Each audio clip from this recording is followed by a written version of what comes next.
This is the MC-20 machine. We will be demonstrating the #1 sheet metal grommets with plain washers attaching to Velcro material.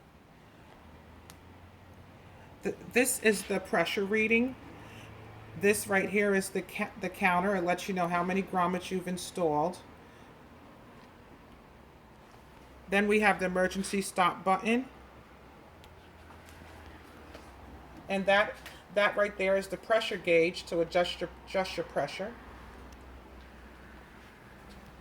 The laser pointer. Then we have the die, where the die is installed.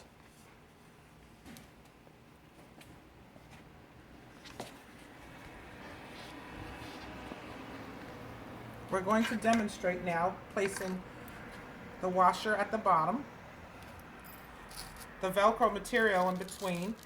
You put the laser right on the X. You put the grommet on top, step on the pedal, and it attaches the grommet.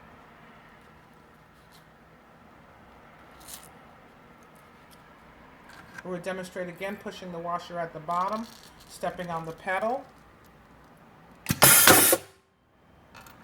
the grommet on top, stepping